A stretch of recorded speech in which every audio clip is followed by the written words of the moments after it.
Amiaryllis Bloo was a small UK-based VTuber, and I mean small. She wasn't on anyone's radar, barely averaging 50 views on her streams. But those who did watch her found someone bubbly, bright, and sweet. She loved visual novels, she sang karaoke, she even had genmates, and together they were part of a tiny VTuber agency called Alias. It all seemed normal, small-time VTubers doing what they love, until one day, everything changed. Out of nowhere, Bloo uploaded a video to her channel, and she was crying. Her voice shook as she explained her decision to graduate.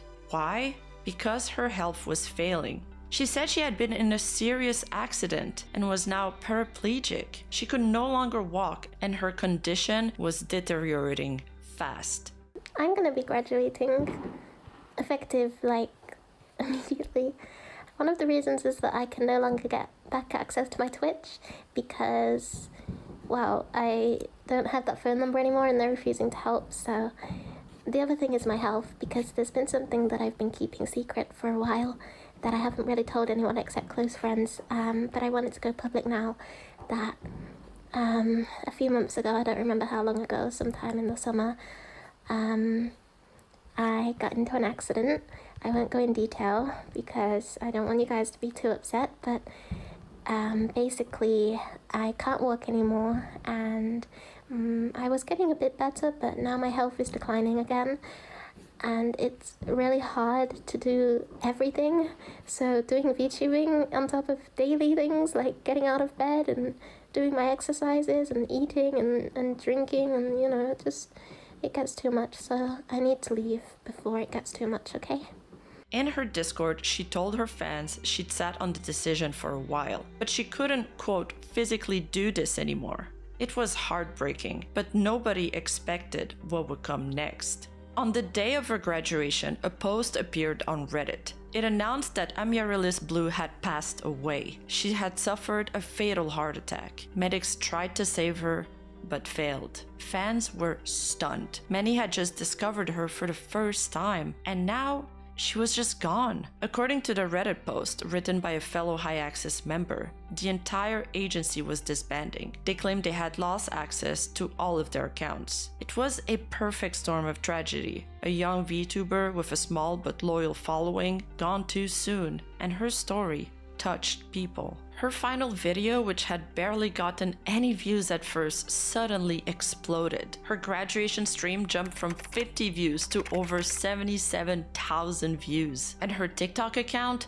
clips were pulling over 60,000 views or more. People left comments saying, "I hope her family is okay. May you rest in peace." And that's very sad. She posted a video less than 24 hours ago saying she was graduating. But most of them echoed the same sentiment, that they wish they had found her sooner. Meanwhile, in her Discord, her fans also got the unexpected news and mourned in their own way, still in shock.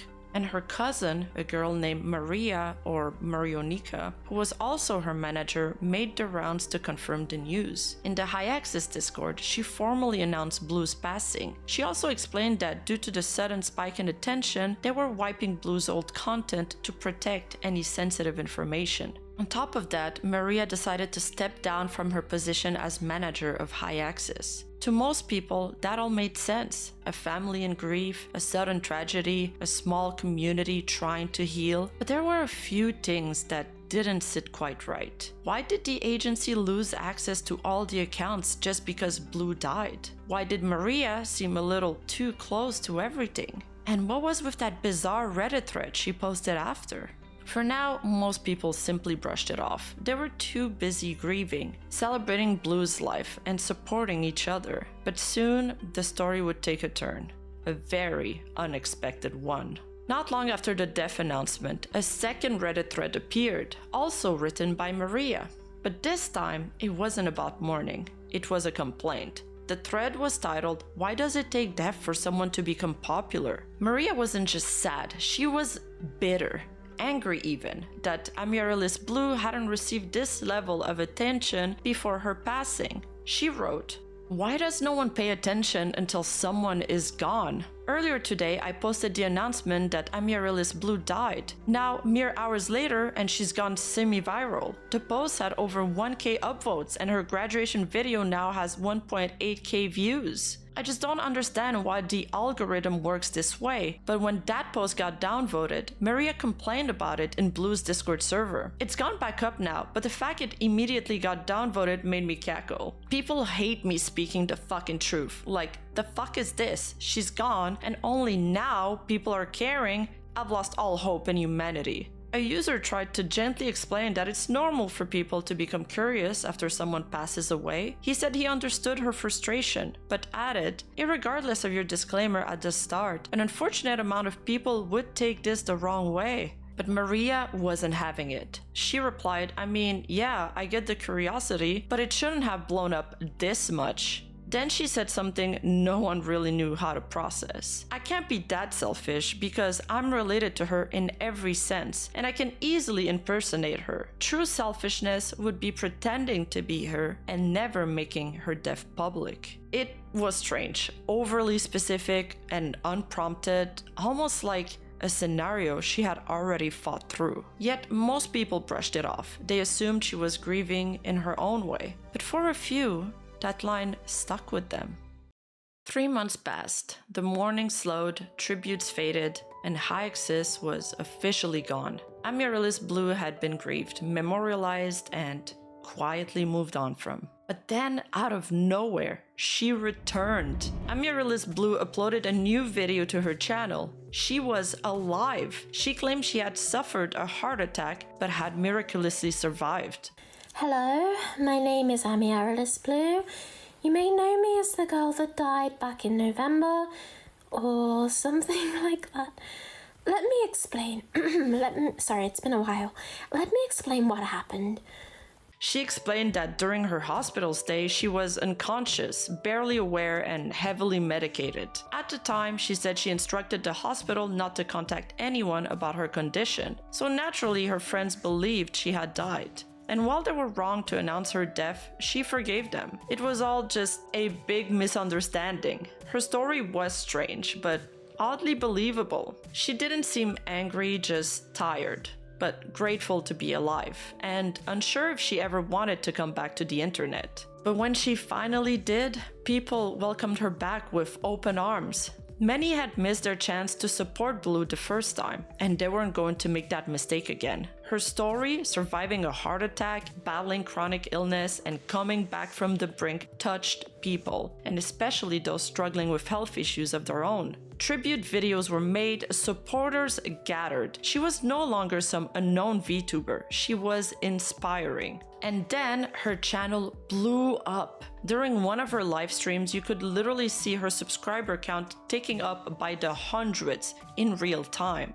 She was finally living the dream. People loved her and they wanted to support her. 6 days after her return, she debuted a new VTuber outfit. And it wasn't just a new model, it was a gift. An artist named Midas had been deeply moved by Bloo's story. Midas' own mother had battled serious heart issues, and hearing Bloo's story hit so close to home that she dropped everything to help. Even though Midas herself was sick and exhausted at the time, she poured her energy into making Bloo a custom model, and fast. A gesture of empathy, of the utmost care. And Bloo's new model debut was a celebration. She showed off her new look, her personality, her strength. And from the outside, Bloo had everything she'd ever wanted. A new model, a massive influx of viewers, supportive mods, and a community that genuinely cared. She had gone from complete obscurity to a beloved, resilient figure in the VTuber world, and was now getting over 400 viewers per stream, which is nothing to scoff at. Everything was finally falling into place. It looked like nothing could stop her, until something did. Because behind the scenes, someone was watching, and they were piecing things together. A new YouTube channel would appear with a very pointed name, Blueless. And with one video, they would start to unravel the entire world Bloo had built. At this point, Amiaryllis Bloo had it all: a miraculous comeback, hundreds of live viewers, and a new model made by an artist moved by her story. Support from fans, sympathy from strangers, and the kind of attention most indie VTubers could only dream of. But something felt off. There were whispers, inconsistencies, little things that didn't quite add up. Then a new YouTube channel appeared.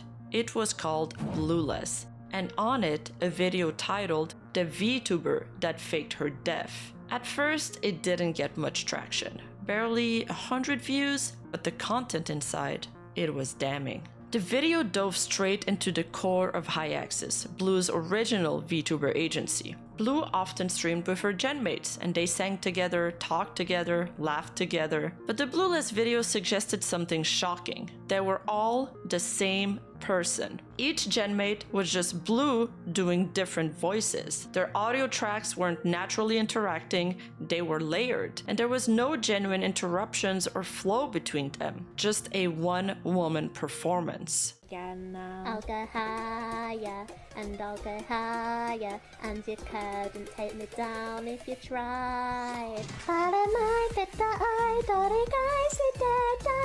now I can finally open my eyes. However, it didn't stop at Hyaxis. Blueless also claimed that while Blue was supposedly dead during the 3-month gap, she had been busy creating 2 new VTuber agencies, Celestiverse and the Luminary Project, and both featured different talents. But according to the video, all the voices were once again suspiciously similar to Blue's. The voices weren't just similar, they were nearly identical. Same tone, same breath patterns, and same laugh. The conclusion? Blue didn't just fake her own death. She may have created entire agencies of fake VTubers, each one voiced, written, and operated by her. Then came Marionica, the cousin who had announced Blue's death and later ran the Discord. Blueless highlighted that Blue's TikTok account only followed 4 people. One of them was Marionica. That alone wasn't suspicious. But what was? The voice, the microphone quality, the suspiciously similar model. And in one clip, Marionica seemed to slip, her accent wavering, sounding exactly like Blue, with only slight vocal modulation. You may be wondering what is happening with the girls, why they haven't been posting. Well, basically, but very simply, we're all too tired to... If Blue had truly been dead, then brought back, and also created multiple agencies, could she also have faked being her own cousin? Was the grieving Maria just another mask? And that line from her Reddit thread now felt even more suspicious. I'm related to her in every sense, and I can easily impersonate her. What once felt like grief, now felt like foreshadowing. The video also highlighted strange, overly formal tweets from the agencies. Fake-feeling Discord messages welcoming new talents, all written in the same tone with the same grammar quirks. Welcome, thanks, welcome, thank you, welcome cat, thank you. The interactions felt fake, like someone talking to themselves in a mirror. It was hard to prove, but nothing felt quite organic. It was almost like people felt like something was off but couldn't quite put their fingers on it. And though most of the internet hadn't caught on yet, a growing few were starting to whisper. Was Blue really alone behind the curtain? After the Blueless expose, everything changed. At first, Blue tried to keep calm. Her mods told her to ignore it. They said the drama would pass, that people would forget. This is the internet after all. But Blue didn't. She couldn't. Instead, she responded publicly, and that's when the spiral begun. She uploaded 3 back-to-back videos to her channel, trying to explain everything. In them, she claimed she hadn't faked her death, that she'd had a real heart attack, that she was unconscious for most of her hospital stay, and told doctors not to share any updates. So when her friends assumed she had died and publicly announced it, she said it was just a tragic misunderstanding. I didn't announce my death, or I guess I didn't really know that I was gonna die. So I didn't know that my death was announced publicly.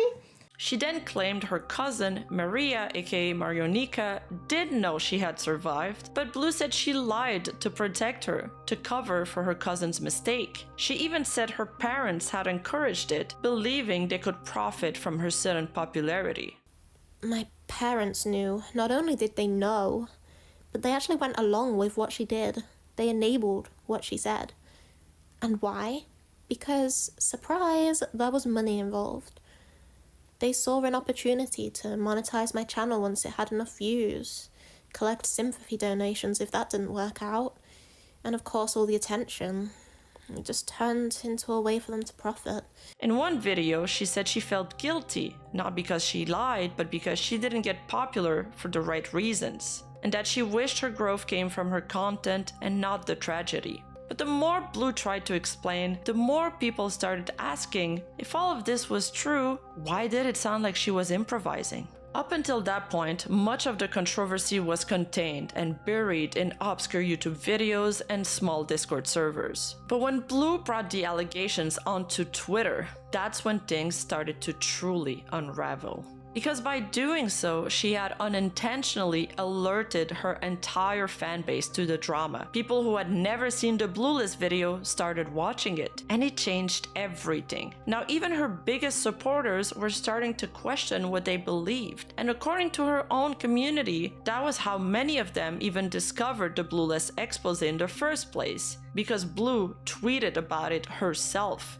In an effort to clear her name, Bloo began posting proof videos, recordings of her talking with her genmates to prove they were real people. But even these came across as strange. The audio was choppy, the voices were suspiciously similar. It didn't feel like a real conversation, it felt like a performance. And the more she defended herself, the more people started noticing things she couldn't explain away. After the expose video from Bluelist dropped, the cracks in Bloo's story became impossible to ignore. But despite the mounting evidence, no one dared to accuse her outright.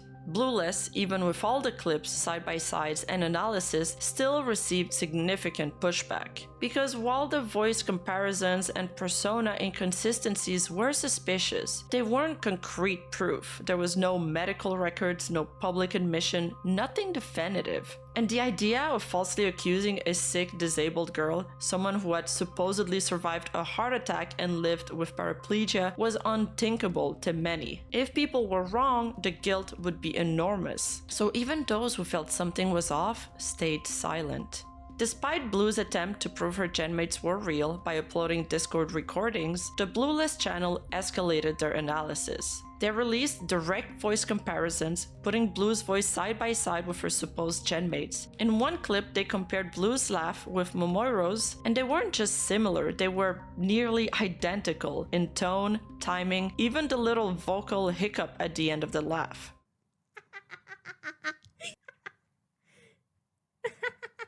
I'm sorry. Why am I laughing so much? Well, this is a great start. This is a great start. I just ended stream because... They followed it up with singing comparisons, showing clips from both Hyaxis and Celestiverse, where different members had supposedly performed the same songs. Except, when placed side by side, the voices matched, down to the breathing and phrasing.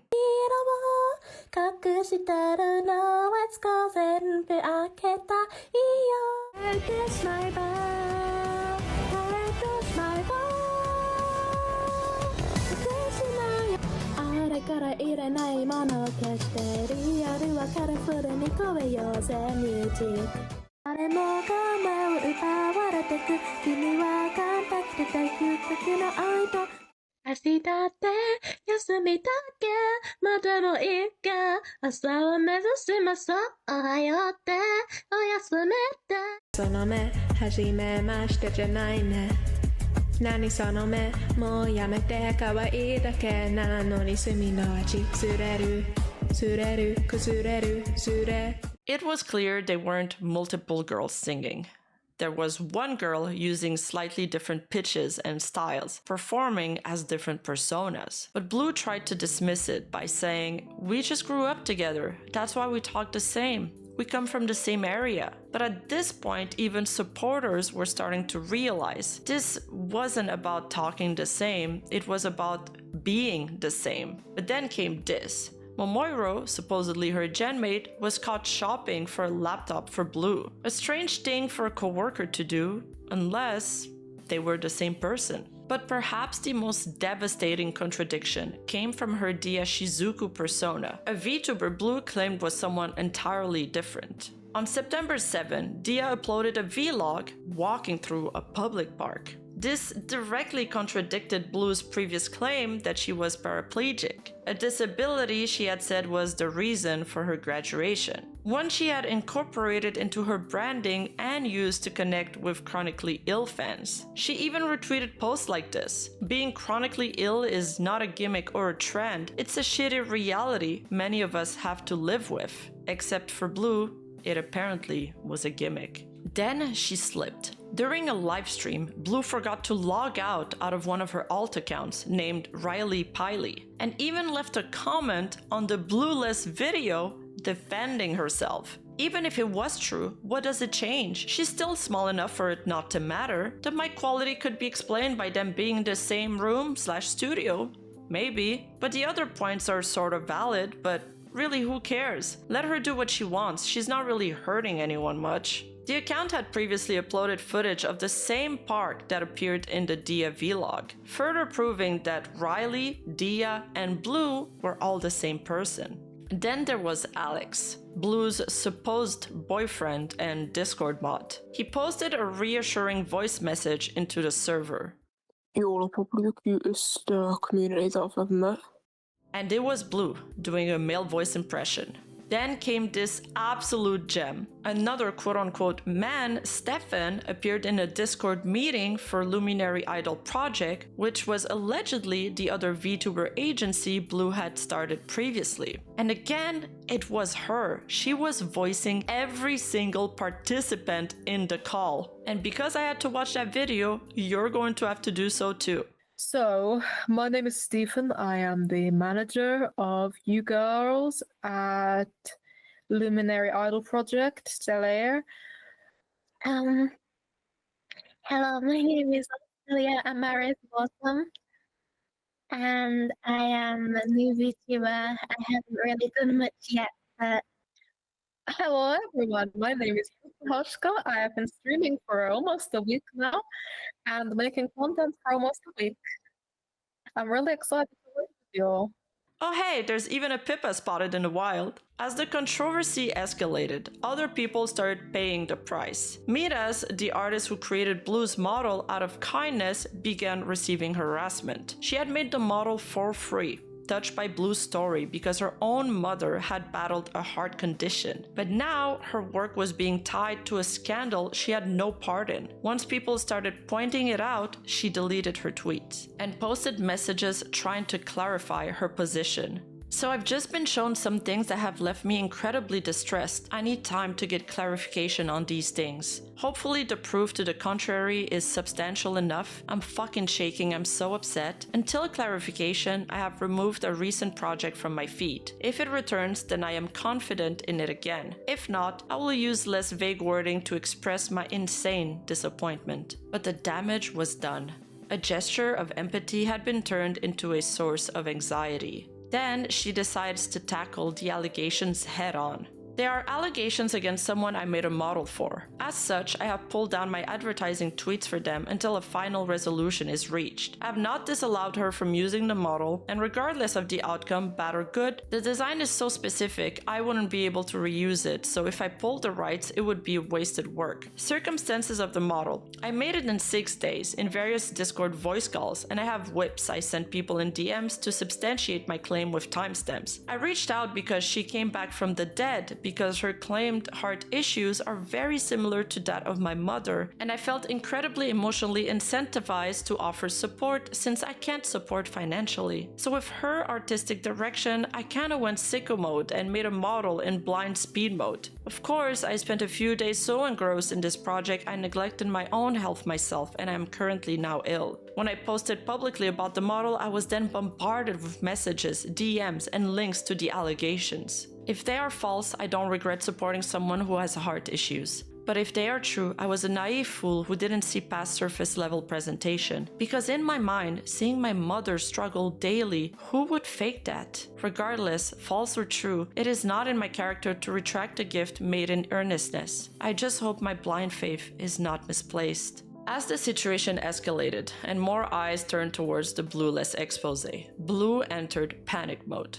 Tension were rising and people were starting to enter her server to dig. Then came what she described as a dog scare. According to her mods, the panic began when people uncovered a registered parent company in the UK, one allegedly linked to her, complete with an old address still attached to it. There were rumors that the company name was traceable, though details on that were murky. To make things worse, someone had allegedly found a LinkedIn profile that they claimed was hers. Again, no hard confirmation, but it added to the rising pressure. Then a user joined her Discord server, said nothing, and immediately left. According to Blue, they had joined solely to retrieve the server ID, possibly for tracking purposes. That's when she initiated a lockdown. Invite links were disabled, access was restricted, she sent lots of stay safe messages, she tried to control who could get in and who could still see what. At the same time, she posted this statement: "They get away with practically bullying a girl off the internet. Whether I'm innocent or not doesn't matter. This is disgusting. I really don't want to come back." Blue framed this situation as a targeted harassment campaign, casting herself as a victim, not of her own lies, but of a toxic internet mob. Shortly after, she would disappear briefly, but not because the story had ended. It was about to spiral even further. She posted a short where she seemed visibly distressed, begging the internet to leave her alone. But what came next was the most terrifying moment for her community. After the graduation post, Blue suddenly vanished. The short, coupled with her disappearance, made her entourage panic. Her mods, who had supported her from the very beginning, were left in the dark. They couldn't contact her, they didn't know where she was, they feared the worst. In a desperate attempt to help, they tried reaching out to Alex, Blue's quote-unquote boyfriend, who, unbeknownst to them at the time, didn't exist. He was just another one of Blue's personas. For several hours they stayed up. They didn't sleep, they didn't eat, they just sat there, waiting, hoping, and wondering if their friend was still alive. Eventually, Blue came back with an update. She claimed she had attempted suicide.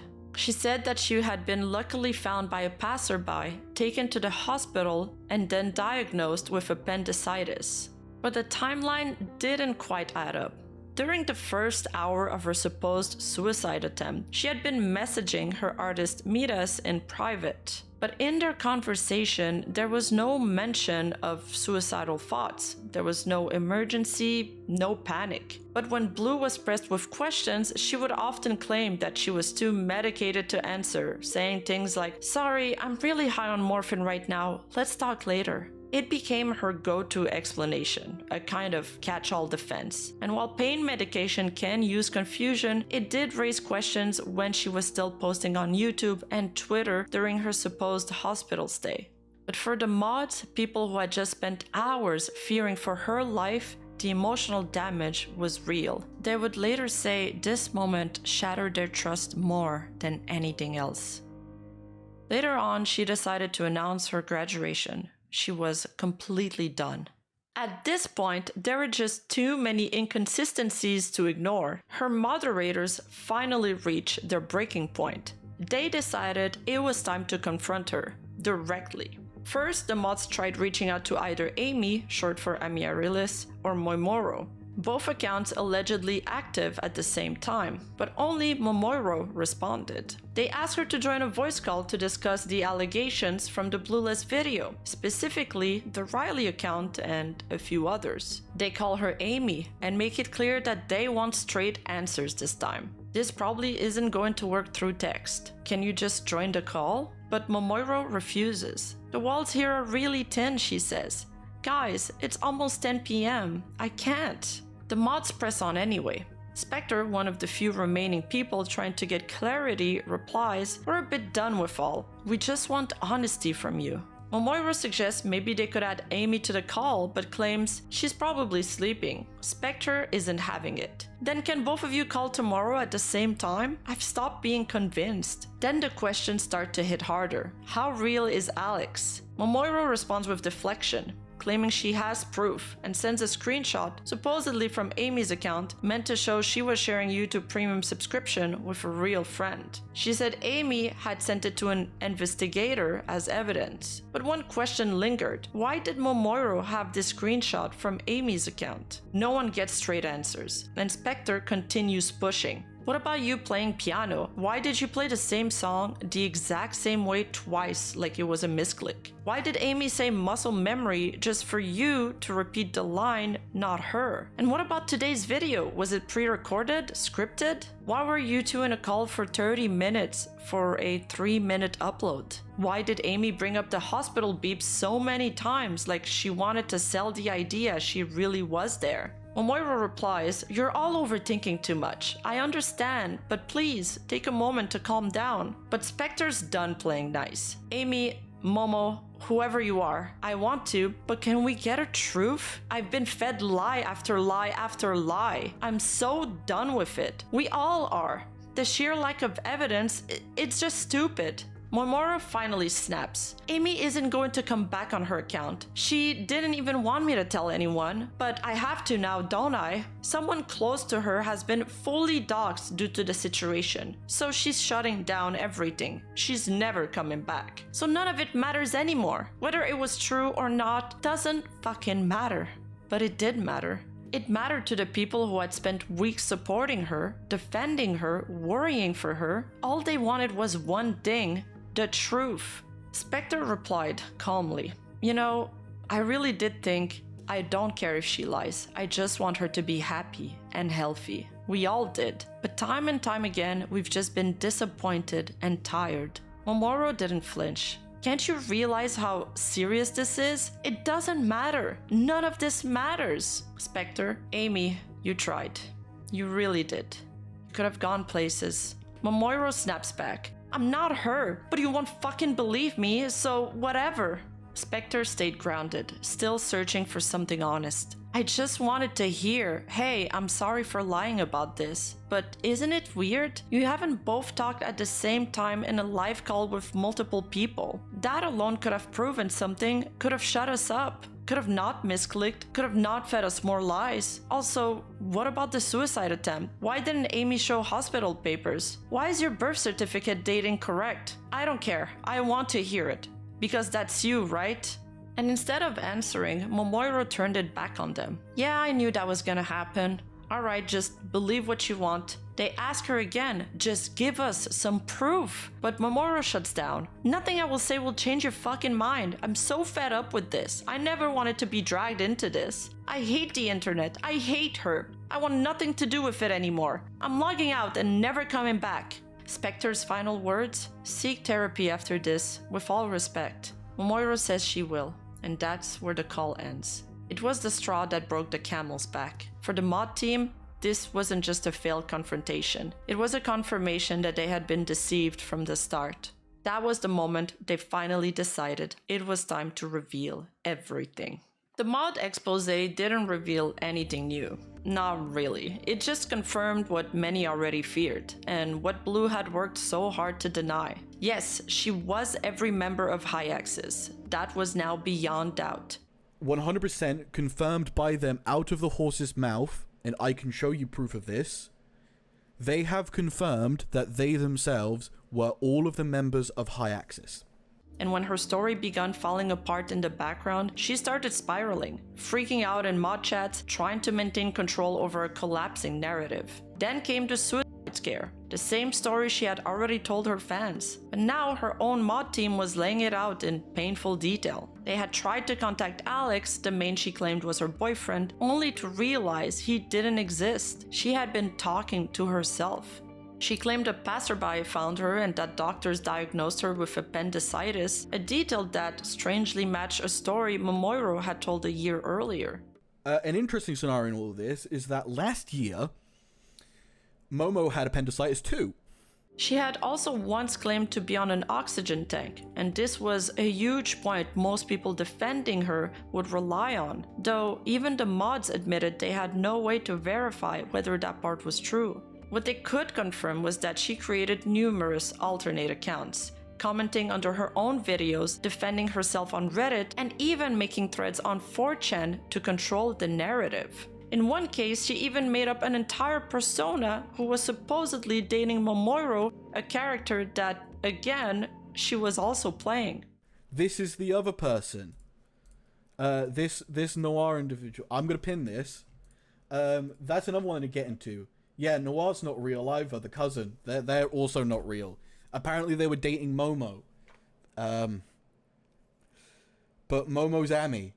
The emotional fallout was one thing, but there was financial consequences too. Over £1,000 has been raised through Ko-fi, much of it during her resurrection arc. And while all of it was refunded, which is great, those donations were made under false pretenses, fueled by a story that wasn't real. And it didn't take into account the non-monetary gifts she had received, like the free VTuber model, for example. Some mods explained they had donated themselves, and one of them made it clear that he didn't want revenge. He just wanted her to stop. I truly do feel bad for them. They seem very unwell. They seem very lonely. Life is in a position that they don't, seem great. And I just want them, human to human, I just want them to get the help they need to move on from all this and to go forward in life and flourish. When asked whether they'd ever heard Amy and Momoiro speak at the same time, the answer was no. One would type while the other talked, or both would type, which felt odd. So I seem to remember one very specific time when they were both in VC unmuted. I can't remember if they both talked at the same time. But that is interesting. Usually if they're both in the VC, one of them is talking, one of them is typing, or they're both typing, which is interesting. And for all of her efforts to deny the allegations publicly, it was Blue herself who drew attention to them. Her constant tweets, updates, and rebuttals led fans who hadn't even seen the expose to finally watch the Blueless video. And when they did, they believed it. The only reason I found out of the sock puppet allegations was because she was making community posts about it.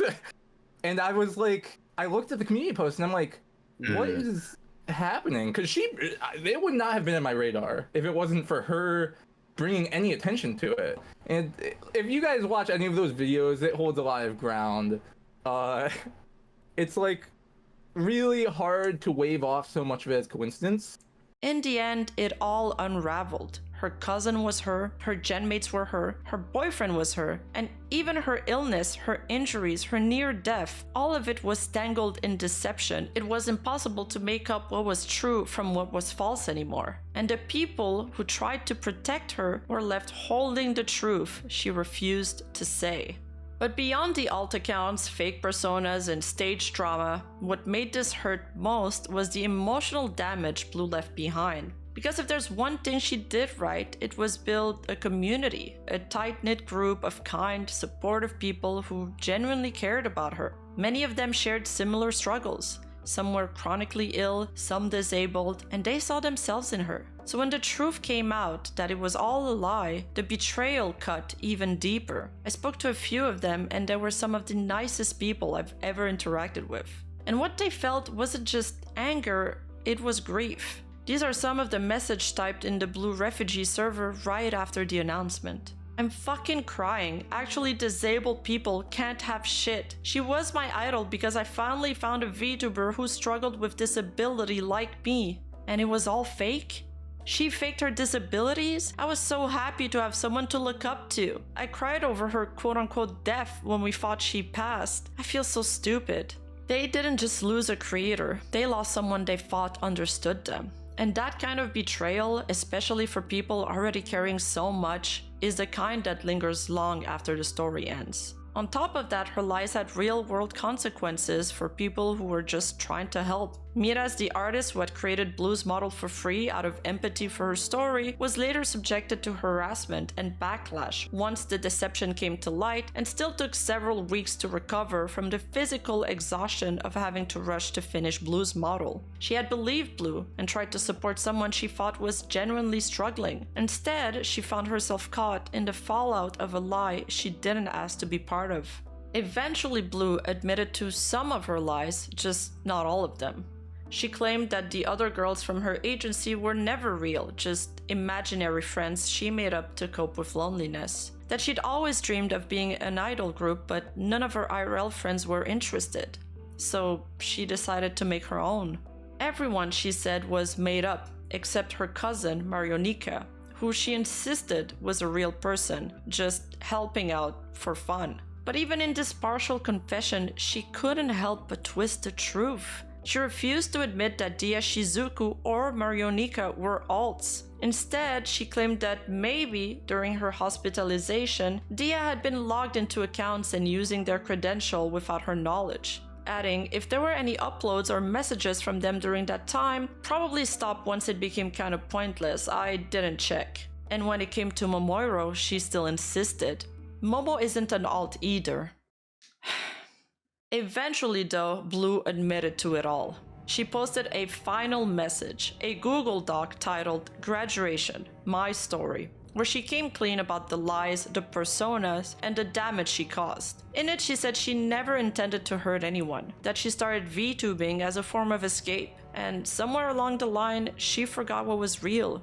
She described how her childhood was shaped by disability, loneliness, and trauma, that she was in and out of hospitals, bullied, and never got the therapy she needed, that she created the other personas not just to deceive, but because she wanted to feel cared for, even if it meant pretending to be sick. I started VTubing to escape reality. I forgot what reality was. The voices in my head made me believe I wasn't lying, and deep down, I wanted it to be true. She called her actions 100% wrong, said she didn't want forgiveness, only closure. What I did was wrong, and all the positivity is confusing me. My brain just short circuits. I'm sorry, not that it matters anymore. After posting it, Bloo deleted her YouTube channels and socials. She refunded the money she had received, at least trying to make things right on that front, and she said she would be stepping away from the internet to get help and seek therapy. And for a moment, it looked like that was it, that she would do just that. But then, just a few days later, she came back under a new alias, a new channel, like nothing had ever happened. According to this announcement by her former mod, Ultra, Bloo had been advised to come clean about her new identity if she truly wanted to start over, but instead, she chose to keep things quiet. She said she wanted to avoid dragging the drama into her new life and would be starting again as a nobody. Ultra asked that no one tried to expose her or guess who she might be, because if they're wrong, an innocent person could get caught in the crossfire. So for now, she's out there again, streaming, VTubing, somewhere, as someone else. At the end of the day, it's clear that Amiaryllis Bloo was struggling with loneliness, identity, and mental health. And maybe the deception didn't start out maliciously. Maybe it began as a coping mechanism and just spiraled out of control. But while we can understand why something happened, that doesn't undo the consequences. Because the truth is, her actions hurt people. They exploited the trust of a vulnerable community, and they emotionally misled people who simply wanted to believe in someone who shared their struggles. Yes, in the end, she did come clean, but with stories like that, you always wonder, what would have happened if they weren't exposed? Would they still be doing it? What's especially tragic is that the entire situation could have been avoided with just a little more self-restraint or even a little more honesty. After all, voicing an entire agency and running 3 fictional VTuber projects solo, that could have been her gimmick. That's kinda impressive when you think of it. She could have built a world full of color, but instead, it all faded into blue. Thank you for watching. Now, obviously, as stated before, don't go trying to harass her or find her. I'm going to do a quick shout out to the Blue Refugee Discord and leave the link in the description below if you guys want to join it, since they have such a wholesome community. However, please make sure you only bring the good vibes if you do. And thank you to everyone who helped put this together, especially the folks in my Discord. If you want to join the community, we're over at discord.gg/Rima, and it's honestly turning into a really supportive little space. If you enjoyed the video, hit that subscribe button, leave a like, and check out my Patreon for more deep dives, bonus contents, and help support the channel directly. Thanks for watching, and I'll see you in the next one. She had gone from complete obscurity. This is a big word. She had gone from complete obscurity. She had gone from despite Blue's attempt to prove her genmates were real by uploading Discord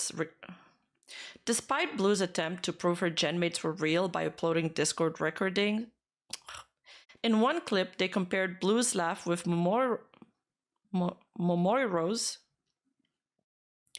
In one clip, they compared Blue's laugh. In one clip, they compared Blue's laugh with Momoiro's. They weren't just similar. With Momoiro's. And because I had to watch that video, you're going to have to do. And because I had to okay. At this point, there were just too many inconsistencies. At this point, there were just too many inconsistencies.